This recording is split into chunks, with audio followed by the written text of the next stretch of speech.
Yang saya hormati Bapak Dr. M. Musfikon, MPD, selaku narasumber kita pada pagi hari ini. Yang saya hormati Bapak, Ibu Guru dan Wali Murid kelas 4, 5, 6 SDN Kandangan. Syukur Alhamdulillah, marilah kita panjatkan kepada Allah Subhanahu wa Ta'ala, di mana kita diberikan kesehatan dan rahmatnya sampai dengan pada pagi hari ini kita dapat hadir dalam keadaan sehat walafiat. Kami hormati Bapak Dr. Musfikon selaku narasumber pada pagi hari ini, Bapak Ibu Dewan Guru SDN Kandangan, dan Bapak Ibu Wali Siswa kelas 4 sampai dengan kelas 6 SDN Kandangan yang saya banggakan.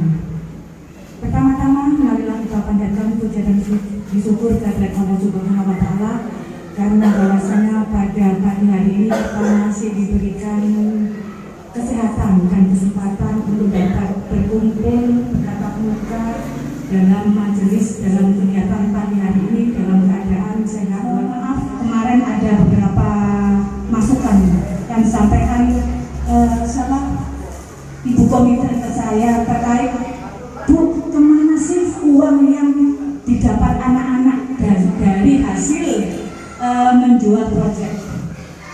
Bapak Ibu nggak usah khawatir, anak-anak di sini kita ajari, kita berusaha untuk mengangkat minat, bakat dan potensi anak-anak itu, kita berusaha ya Bu. Lah, dari usaha ini kita mohon dukungan dari panjenengan sedaya. Tanpa dukungan kita tidak akan bisa. Jadi pendidikan itu memang harus dari keluarga, sekolah, dan lingkungan masyarakat. Dan itu nggak usah takut, dari hasil T5 yang kita dapat itu kita ubahkan lagi untuk kegiatan-kegiatan berikutnya, dan nanti hasilnya juga dikembalikan lagi untuk anak-anak, bukan kembali ke sekolah tapi kembali untuk anak-anak. Jadi walaupun SD kita SD kecil dengan siswa yang kecil, tapi mimpi kita besar. Saya ingin Bapak Ibu Guru di SD Kandangan ingin mengantar anak-anak kita menjadi anak-anak yang berprestasi. Entah itu prestasi di bidang apa. Insya Allah di O2SN bulan April besok kita akan maju di nomor pencaksilat sama atletik. Nah, bagi anak-anak panjenengan yang terjaring di sana, mohon dukungannya. Itu saja Bapak Ibu. Sekali lagi, harapan saya di sini mohon agar orang tua bisa menjadi mitra anak, membantu mendukung tumbuh kembang anak di dalam pendidikan. Itu saja dari saya. Kurang lebihnya saya mohon maaf. Billahi taufiq wal hidayah. Wassalamualaikum warahmatullahi wabarakatuh. Ibu adalah madrasah pertama bagi anak Ibu ya. Untuk selanjutnya yaitu materi parenting kita pada pagi hari ini yaitu generasi berkelas dunia dengan Al-Quran. Langsung akan disampaikan oleh Bapak Dr. M. Musfikon MPD. Kepada beliau kami persilakan. Enak suaranya, enak satenya. Assalamualaikum warahmatullahi wabarakatuh. Kepada yang terhormat Ibu Kepala SDN Kandangan Krembung Sidoarjo, yang baru kali ini saya hadir di sini, Bapak Ibu Guru Tenaga Kependidikan yang saya hormati, wabil khusus Bapak Ibu Wali Murid yang mempercayakan putra-putrinya untuk hadir belajar di tempat ini. Semoga ilmunya manfaat semua, amin ya rabbal alamin. Orang tuanya diberikan kesehatan oleh Allah. Yang kedua diberikan kewarasan. Orang itu kalau sehat tidak waras kurang sempurna. Ngoten nggih. Jadi yaitu sehat, waras, nyekel duit. Nah, ini lebih sempurna lagi. Setuju? Nah, ketinggalan panjenengan ini nomor 1 dan 2 sudah, kurang nomor 3-nya. Kurang nomor 3-nya. Ini adalah kesempatan yang luar biasa, dan orang yang mau belajar bersama itu memang hatinya harus hati yang terbuka. Nah, ini adalah kegiatan parenting. Parenting itu adalah bagaimana kita belajar bersama untuk menjadi orang tua. Untuk menjadi orang tua itu ternyata perlu ilmu gitu, dan perlu pengetahuan. Dan yang terakhir adalah perlu keterampilan untuk menjadi orang tua. Nah, panjenengan ini dulu mau nikah, apakah pendidikan dulu, pelatihan mau nikah, ataukah langsung nikah saja? Kan pastinya langsung nikah saja gitu kan. Nah, kalau di negara lain yang baru saja saya kunjungi di Singapura, Singapura itu ada perkumpulan Muslim Singapura, dan itu tugasnya, diberi tugas pemerintah, kalau ada orang Muslim mau menikah harus dapat pelatihan 6 bulan lamanya untuk persiapan menjadi orang tua, supaya nanti berkeluarganya, mendidik, membina, membimbing anaknya, punya pengetahuan, punya keterampilan, dan mereka baru boleh menikah. Nah, ini di Singapura sana. Singapura itu dekat, jadi Gresik nyebrang Bawean, Bawean nyebrang Singapura, itu dekat banget gitu.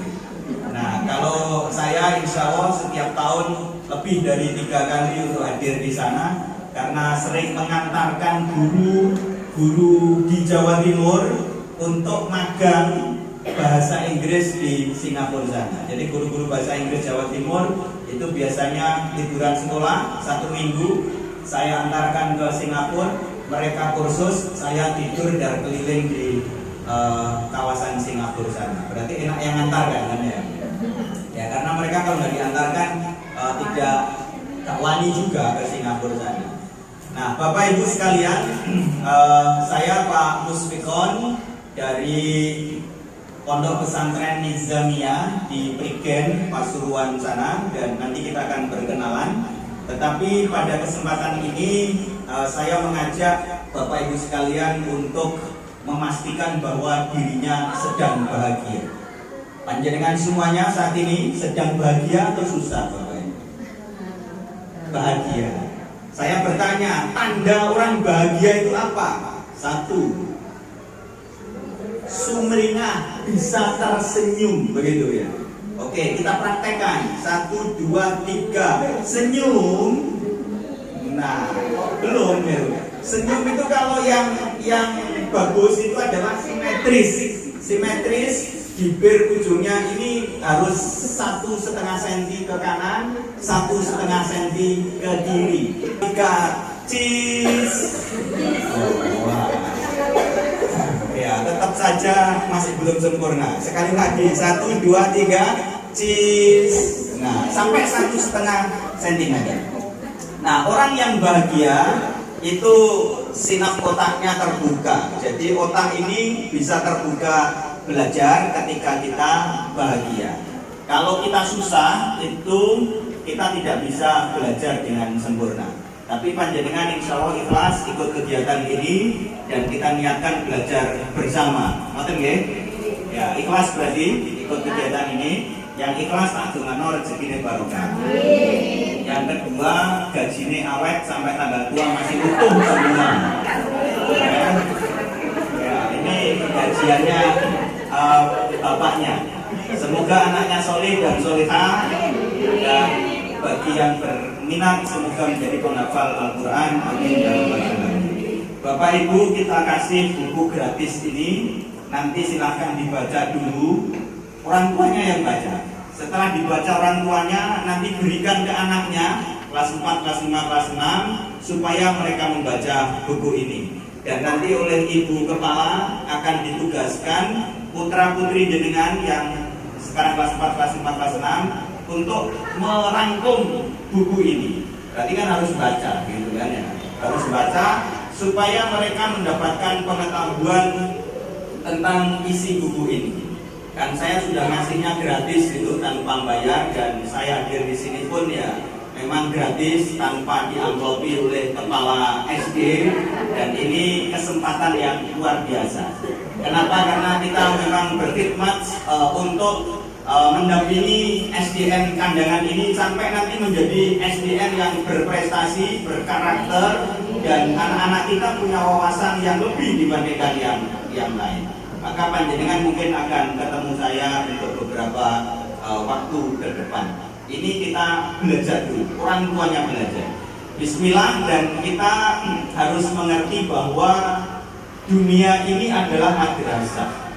Madrasah ini bahasa Arab yang artinya adalah tempat belajar. Nah, keluarga kita itu juga madrasah.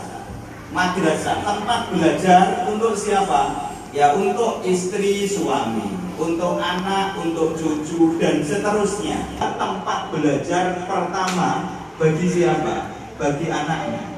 Kenapa? Karena mulai dari kandungan itu sudah dilatih, sudah diajari tentang ucapan-ucapan yang baik, hati yang baik. Nanti keluar, lahir di dunia, kita ajari bicara yang baik, bersikap yang baik, dan itu yang mendampingi siapa? Yang mendampingi adalah ibunya. Maka seorang ibu ini kemudian mendapatkan derajat tertinggi, bahkan surga itu pun berada di telapak kaki ibu. Artinya apa? Karena jasa yang begitu luar biasa pada anaknya, maka sampai kemudian Nabi mengatakan al-jannatu tahta aqdamil ummahat. Jadi surga itu berada di telapak kaki ibu, artinya anak haruslah berbakti kepada ibunya. Nah, yang kedua, orang tua ini memang pemegang amanah dari Allah atas anak-anaknya.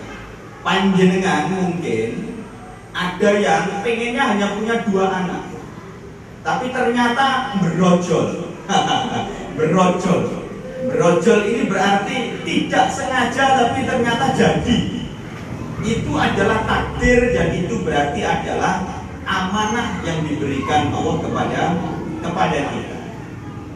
Anak saya yang kedua, ini buku tulisannya anak saya yang kedua, namanya Zafira Nur Sofia. Dia dengan kakaknya itu selisihnya 7 tahun. Tetapi dengan adiknya yang nomor 3 selisihnya 13 tahun. Berarti 7 tahun dengan yang nomor 3 itu 13 tahun. Nah, ini berarti adalah tiga-tiganya amanah bagi kami. Kenapa? Karena pengennya dulu saya ini punya anak 1 saja. Ketika sudah punya anak 1, lalu saya berangkat haji 2005, satu kamar dengan seorang jenderal angkatan laut yang berada di Perak, Surabaya sana. Dia berangkat haji bersama saya, satu kamar ketika haji. Kemudian saya ditanya, Ustadz Musfikon anaknya berapa? 1. Pengennya punya anak berapa? Ya 1 ini saja, Dan. Manggilnya kan komandan, Dan. Nah, saya sekarang boleh nggak cerita ke Ustadz Musfikon? Boleh, Dan. Dia cerita punya anak 1, sudah kemudian kuliah, dan ternyata kecelakaan, meninggal.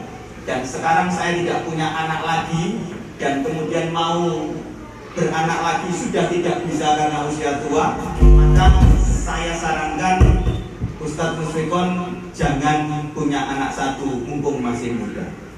Akhirnya saya bicara ke istri dan kemudian sepakat langsung di Arab Saudi sana bikin lagi. Bikin laginya itu di Arab Saudi, di Mekah sana. Dan akhirnya jadilah pulang haji langsung hamil, dan alhamdulillah ternyata anak yang dibuat di Mekah itu langsung hafal Al-Quran ini. Dan di kelas 6 SD Zafira Nur Sofia anak saya ini sudah hafal 30 juz. Kenapa? Karena bikinnya di Mekah. Gitu kan ya. Dan kemudian kita harus percaya bahwa itu amanah dan itulah rezeki jenengan, dan pasti seorang anak itu membawa rezeki untuk dirinya sendiri dan untuk orang tuanya. Yakin no mboten? Anak itu pasti bawa rezeki untuk dirinya sendiri dan bawa rezeki untuk orang tua. Hal itu menurut jenengan seperti apa? 1, bisa ngasih kecukupan sandang pangannya, iso ngekei mangan, iso nukono klambi. Terus yang kedua kira-kira apa? Bisa menjadi teman untuk mereka. Ya, tiga, apa yang ketiga? Bisa menjadi contoh bagi anaknya. Artinya apa? Kita harus bisa membina, mendidik, dan membimbing anak-anak kita.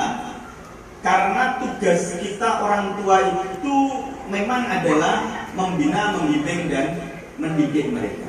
Arti sekolah ini harusnya menjadi rumah kedua. Menjadi rumah kedua setelah dia berada di rumah yang pertama, yaitu rumah asli panjenengan, itu rumah pertama. Nah, berarti SD ini harus menjadi rumah kedua. Nah, sekarang saya bertanya lagi, kalau ini menjadi rumah kedua bagi anak-anak kita, idealnya rumah itu apa? Ditinggali nyaman, gitu kan? Lalu anak merasa senang. Yang ketiga, apa lagi? Rumah yang nyaman. Apa Bu? Ngayomi. Merasa aman gitu ya. Merasa aman, yang anak kelas 1 apalagi itu harus merasa aman dan seterusnya. Nah, sehingga saya tadi mulai datang gitu ya, melihat anak-anak gitu. Wajahnya sebagian besar masih wajah yang kurang bahagia. Ya, ternyata ketika ketemu orang tuanya, nampak juga wajahnya kayak kurang bahagia gitu. Ini harus ada yang kita temukan. Faktor apa gitu? Faktor apa gitu? Harus kita temukan. Nah, Bu Kepala tadi kemudian saya bilang, Bu, panjenengan berarti harus kerja luar biasa untuk membuat mereka ini kerasan di sekolah ini. Yang kedua adalah mereka bahagia di sekolah ini dan mereka kemudian baru bisa belajar. Karena anak-anak ini kalau susah tidak bisa belajar, tidak bahagia, tidak senang, ya diajari oleh gurunya apapun materinya, ya gaknya 12 gitu. Kenapa? Karena kondisinya kurang senang, kurang bahagia. Dan apalagi kalau orang ini sedang marah. Kalau orang marah itu pasti sulit untuk menerima pelajaran dan bahkan penjelasan dari siapapun. Saya sudah pernah membuktikan. Monggo sambil dinikmati snacknya. Nanti saya belakangan karena sudah disiapkan kotak oleh Bu Kepala. Jadi saya tidak makan di sini tapi dikotai lalu saya bawa di mobil nanti. Nah, dengan nggak ada kotaknya, mohon maaf, monggo dimakan saja. Ngoten nggih. Saya mulai tadi itu melirik terus, ini kesukaan saya di gedung ini. Iya, sami ya. Oke, jenengan dahar kali santai-santai. Saya tak bicara, kemudian nanti saya dikotai saja. Dan boten kalau peseningnya dan kadang nggih boten dikotai. Saya langsung kalau ucapkan ternyata guru agamanya langsung sigap akan mencari kotak gitu. Akan mencari kotak untuk saya.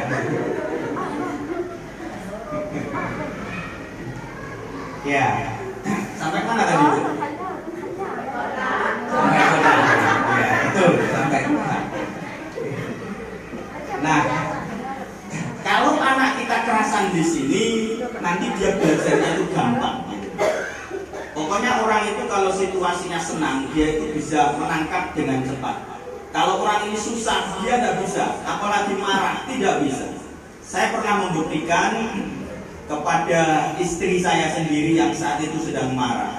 Awal-awal pernikahan belum banyak belajar tentang interaksi antar pasangan.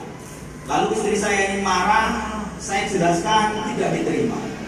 Saya kasih data yang benar pun tidak diterima. Terakhir saya sampai sumpah pun dia tidak diterima karena kondisinya sedang marah.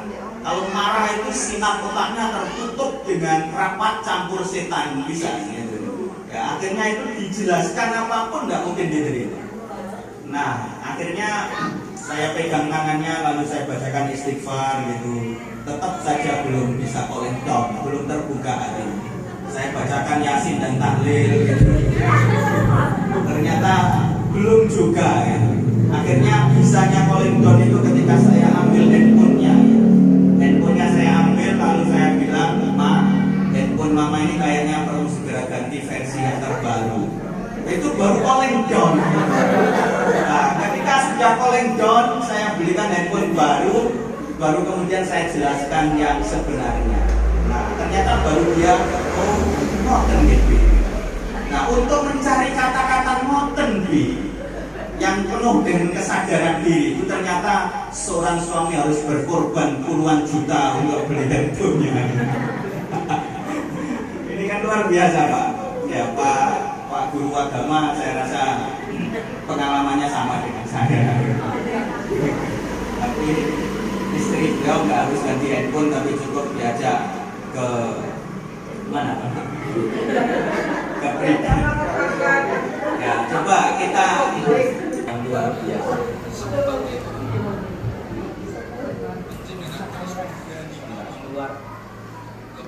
Sebagai orang tua, jenengan harus berani ngomong ke putra putrinya.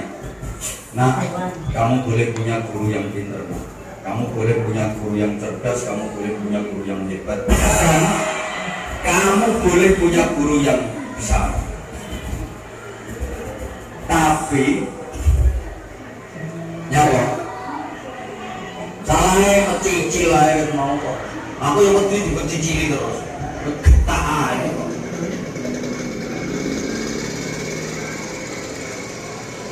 Kok sampai yang tukang syutingnya jijak-jijak. Halo, Pulau Baleni.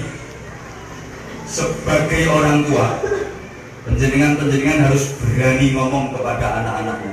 Nah, kamu boleh punya guru yang pintar, kamu boleh punya guru yang cerdas, kamu boleh punya guru yang hebat, bahkan kamu boleh punya guru besar, tapi gurumu yang paling utama adalah bapakmu dan ibumu. Wong tua ning ngomong ngene soalnya wong tua ning wis apik, anak diomongnya manut, nggih Bapak. Nggih. Bapak guru kula, Bapak panutan kula, Bapak idola kula. Kula bangga dados putrane Bapak. Kula kepingin kados Bapak. Kula ingin meneruskan cita-cita dan perjuangan Bapak. Ngono.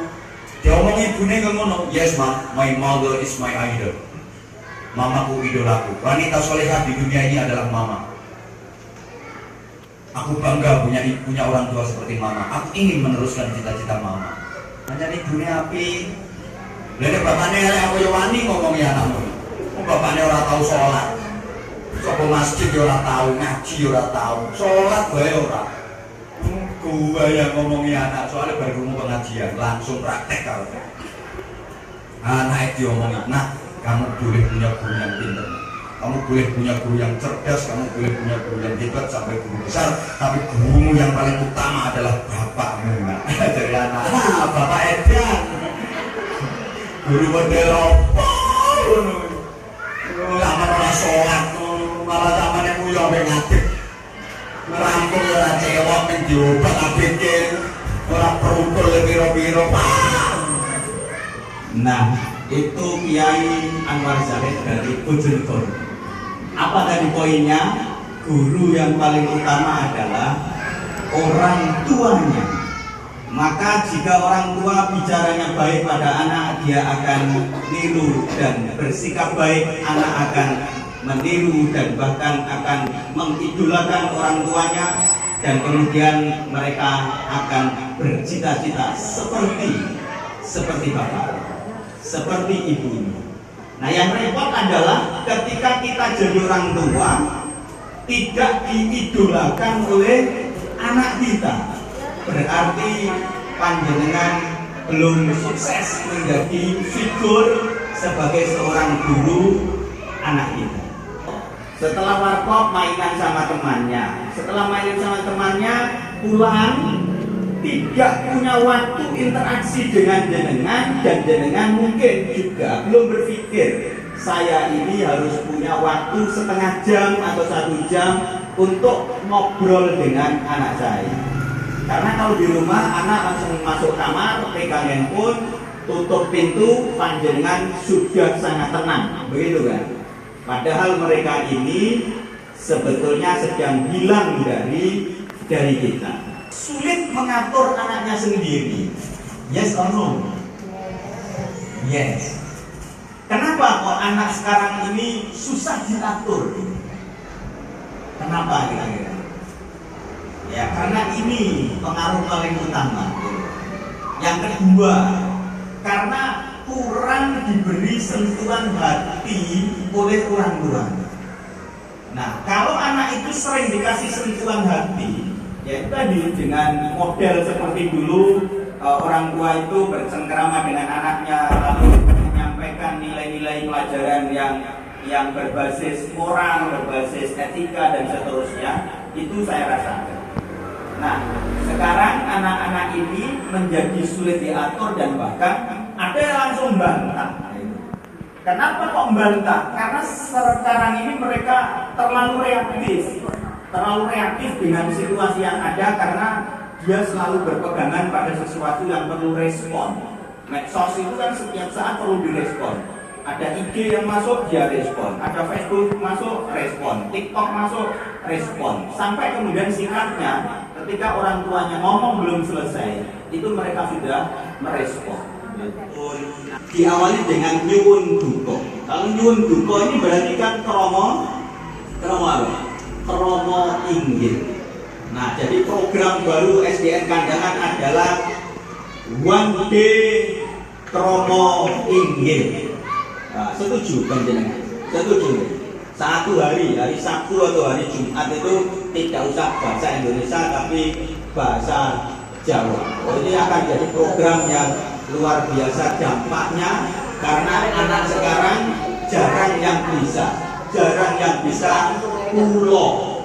Kalau dulu itu kan kulo, bahkan sebelumnya itu dalem.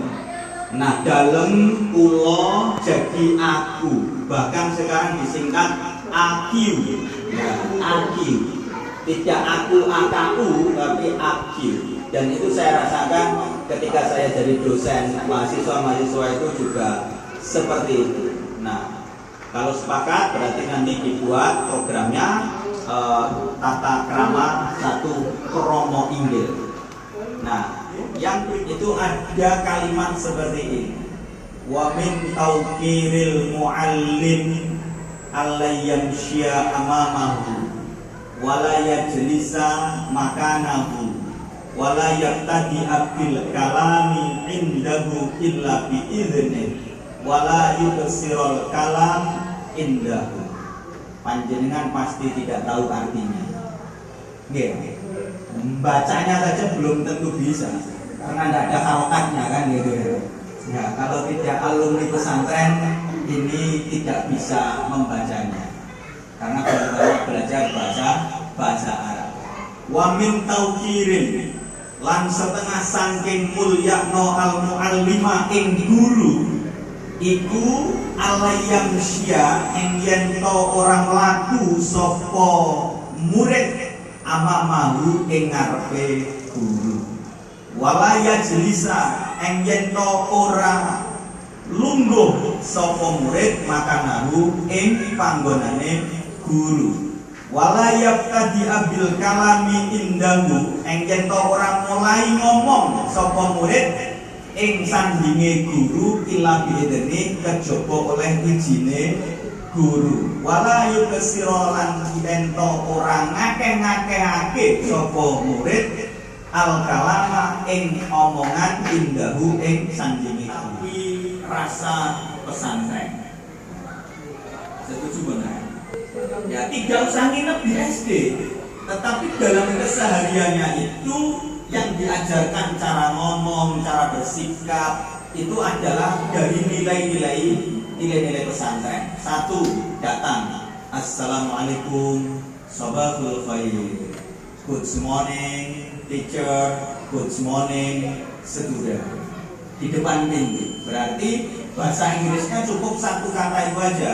Sabahul khair bahasa Arabnya. Kalau pakai bahasa Inggris berarti good morning teacher, Lalu teachernya, gurunya juga membalas good morning my love student. Apa artinya? Good morning my love student artinya adalah selamat pagi juga muridku tersayang. Kalau my love wife berarti istriku tersayang. Kalau my love husband berarti suamiku tersayang. Panjenengan gak ada menu-menuan kan ya? Bukan ya? Langsung mawon ya. Ya, ini penting. Jadi semakin tua itu harus semakin variasi dalam bercinta dengan pasangannya. Nah, nek gak variasi biasanya sampai gak enak topi, yo ganti. Tehnya adalah dikasih jahe. Ini namanya kreasi, teh jahe. Saya baru melihat di sini tadi, makanya ini tidak akan saya suruh bungkus, tapi akan saya habiskan. Nah, ini penting, gitu, penting. Nah, Bapak Ibu sudah dapat 2 ide, yaitu 1 hari berbahasa Romo Inggil, dan yang kedua adalah konsep SD Kandangan Rasa Pesantren. Nah, nanti bagaimana nilai-nilai pesantren itu kita akan godok bersama dengan tim tentang seorang pengusaha besar dunia namanya Jack Ma. Jack Ma ini adalah pendirinya pabrik toko online namanya Alibaba. Kalau di Indonesia perusahaannya Jack Ma ini namanya adalah Shopee. Kalau panjenengan pernah belanja di Shopee berarti pernah dilayani oleh seorang Jack Ma dengan sistem online-nya itu.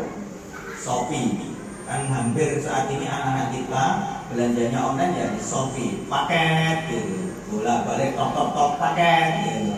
Dan itu belanjanya di perusahaannya seorang namanya Jack Ma ini, orang Cina. Nah, ternyata seorang pengusaha kelas dunia itu mereka tidak mau menerima karyawan yang tidak beretika, yang tidak berakhlak. Jadi dia tidak pernah milih yang pintar, tetapi dia milihnya yang berakhlak. Ya berarti akhlak ini sekarang menjadi kepentingan dunia dan sangat diperlukan. Kalau anak kita berakhlak, berarti kesempatannya dimanapun akan dipakai. Kalau mau melamar kerja, sekarang ukurannya adalah etika. Kalau mau sekolah, etika. Sekarang ini mau nikah, itu juga yang dipentingkan adalah etika. Saya sudah dapat banyak pelajaran dari teman-teman saya yang pejabat tinggi, teman-teman saya yang punya kekayaan puluhan miliar. Dan bahkan di Sidoarjo itu, Rumah Sakit Umum Sidoarjo, ke selatan sedikit, itu ada kampus Unmuh Sidoarjo. Selatannya itu ada seorang pengusaha namanya Pak Syambali. Dia teman akrab saya. Harta yang dimiliki itu 67 miliar. Berarti kan orang kaya ini, orang kaya. Kenapa kok saya tahu? Karena yang menulis bukunya adalah saya dan teman, dan kemudian biografinya ini dia mengungkapkan kekayaannya 67 miliar. Lalu dia punya anak perempuan 2, tidak ada laki-laki, hanya punya 2. Lalu pesan ke saya, Pak Mustikon, tolong saya dibantu carikan mantu. Nah, lalu saya tanya, kriteria mantu jenengan kira-kira yang seperti apa, Pak Sam? Mantu saya itu pokoknya yang berakhlak mulia, nek iso sing lulusan pesantren dan bisa membaca kitab. Nah, panjenengan ini kan bisnismen, kenapa kok tidak cari mantu yang bisa bisnis kayak jenengan? Ternyata dia bilang, saya sudah bergelut di bisnis sekian tahun, dan ternyata yang penting itu adalah tetap yang berakhlak dan beretika. Al-Quran, bagaimana setiap minggu harus ke pesantren, setiap minggu ke sana, lelahnya seperti apa, kemudian melepas anak untuk tidak hidup di rumah bersama kita sementara waktu dan tinggal di pesantren, itu kan luar biasa. Kangennya seperti apa, itu luar biasa. Tetapi ternyata setelah sekian tahun tetap kembali kepada kita, dan kemudian kita sudah punya anak yang punya prestasi dan kita sekarang tinggal hidup bersama mereka. Nah, kalau buku saya juga sudah banyak 20 judul buku. Kalau panjenengan ketik di Google itu Musfikon, nanti pasti akan ketemu buku-buku saya. Ini di Tokopedia juga buku saya terjual di online dan beberapa tempat yang lain. Nah, Bapak Ibu sekalian, jadilah orang tua yang pembaca Al-Quran. Kalau orang tuanya baca Al-Quran, maka anaknya akan baca Al-Quran. Lalu yang kedua, jika panjenengan merasa saya tidak bisa mendidik anak saya sepenuh waktu, maka kenalkanlah pesantren dan kenalkanlah sekolah yang bisa membimbing mereka. Nah, kalau di pesantren itu sekarang lebih nyaman dan aman, kan gitu. Kenapa? Karena 24 jam anak kita dibimbing di sana. Nah, tetapi tinggal panjenengan tego atau tidak untuk dikirim ke pesantren. Nah, yang ketiga, kita harus menguatkan niat dan ikhlas untuk mendidik. Karena keikhlasan orang tua itu akan sangat berpengaruh pada jiwa anak kita. Satu contoh, pada saat perlu beli baju seragam, lalu beli buku untuk pelajaran, panjenengan memberikannya itu tidak sepenuhnya ikhlas. Itu akan ada batin yang tersambung dengan anaknya dan itu pasti dirasakan. Anak kita itu pasti merasakan. Nah, maka kalau kita mengeluarkan uang, misal mengeluarkan waktu seperti ini, benar-benar niat dan ikhlas. Kalau sudah ikhlas untuk anak kita, maka keberkahan itu akan hadir untuk anak kita. Berarti ketika SD ini mengajak panjenengan untuk beli seragam, panjenengan harus ikhlas. Ketika SD ini mengajak panjenengan bangun musola, ya panjenengan harus ikhlas. Saya tadi dapat cerita dari Bu Kepala, alhamdulillah Pak Musfikon, wali murid sekarang sudah semakin paham tentang kebutuhan sekolah ini. Kita dibelikan apa ini namanya? Kipas angin 2 Pak Musfikon oleh wali murid. Nah, berarti wali muridnya sudah berinfak, berjariah, dan semoga ikhlas semua untuk anak kita. Berarti kalau diajak untuk membangun musola, ikhlas loh mboten. Ikhlas. Urunannya piro enak ini? Urunannya pintenan kok enak. Kepolo lho sampai Kak Wani nentukan pirohan gitu. Ya, yang enak adalah tidak usah ditentukan, tapi prinsipnya saya kasih tahu, ini prinsip terbaru.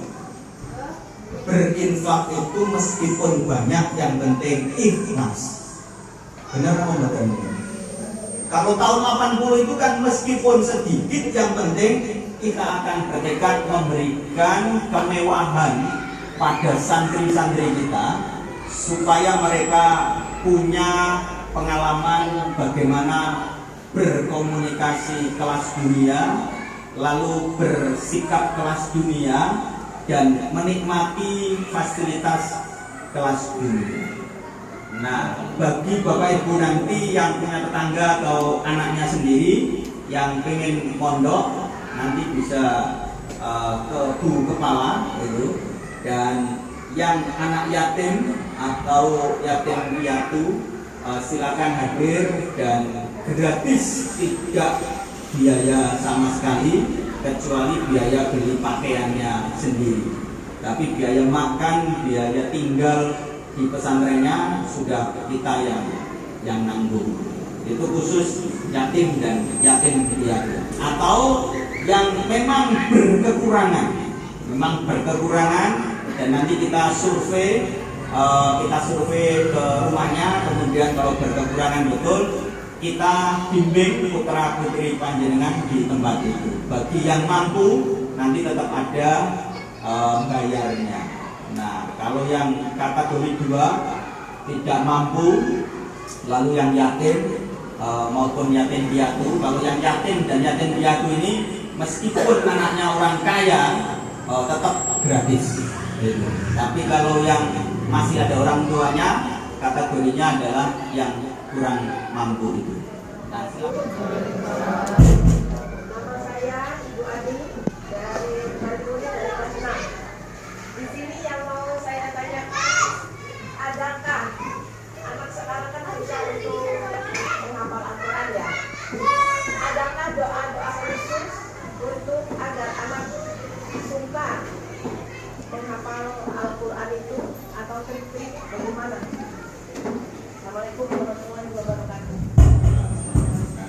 Bu Ani.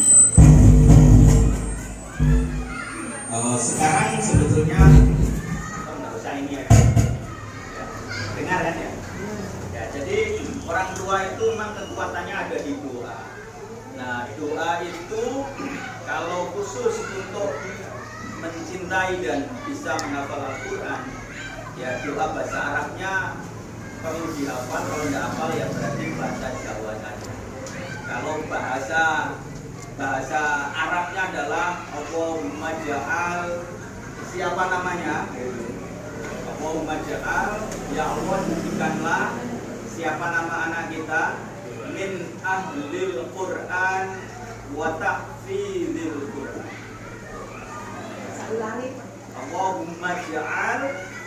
Allahumma ja'al titik-titik tulis namanya anaknya min ahlil Quran wa tahfizil Quran. Min ahlil Quran wa tahfizil Quran. Sudah. Nah, itu. Nah, dan kalau kita sebagai orang tua itu sebetulnya doa yang selalu diucapkan oleh Nabi Muhammad mendoakan cucunya yang bernama Hasan dan Husain, dan doa ini selalu diucapkan Nabi Ibrahim mendoakan putranya Ismail dan Ishak. Nabi Ismail dan Nabi Ishak masih kecil. Itu doanya adalah wa'idhu bil kalimatillahi tamah wa min kulli syaitonin wa hamah wa min kulli ainil lamah. Ini doa yang selalu dibaca Rasulullah ketika ketemu Hasan dan Husain, dan ketika kita nyambangi bayi. Nabi itu kalau nyambangi bayi, doanya juga doaan adalah orang tua yang penuh tantangan. Maka kalau kita tidak bisa mengarahkan dengan langsung, mintalah bantuan orang lain untuk mengarahkan.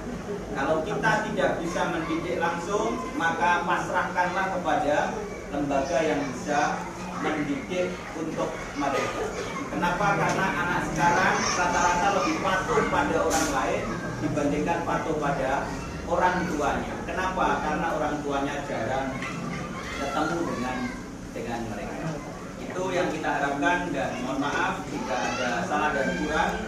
Saya akhiri. Wassalamualaikum warahmatullahi wabarakatuh.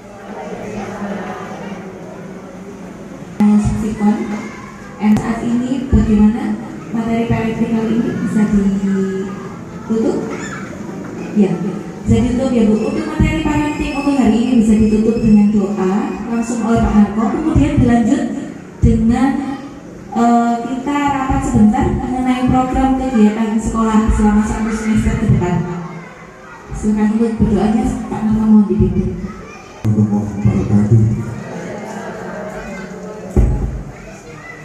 Ya, mudah-mudahan ilmu kita terima luar biasa ya ilmu ini. Mudah-mudahan menjadi ilmu yang manfaat dan barokah. Al-Fatihah. Bismillahirrahmanirrahim. Alhamdulillahirabbil alamin.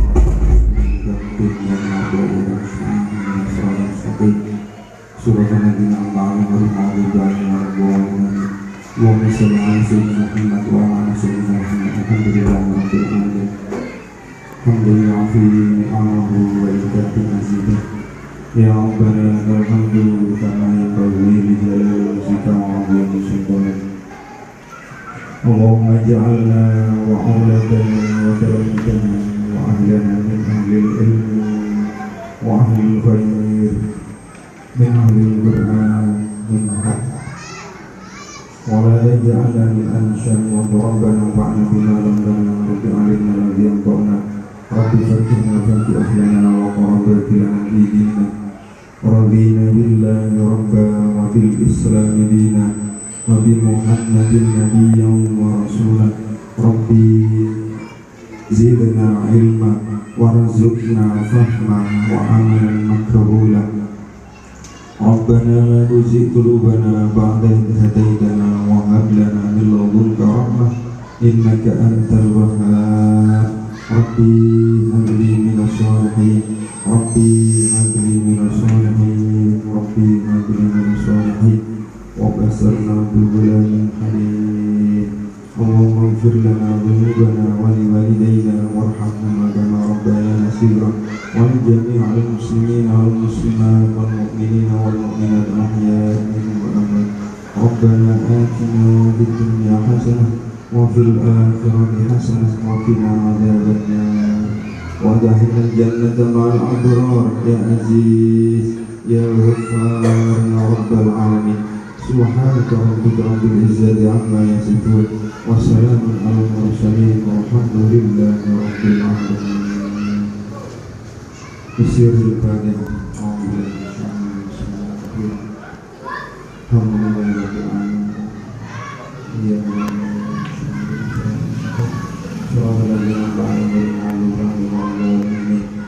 Wassalamualaikum warahmatullahi wabarakatuh.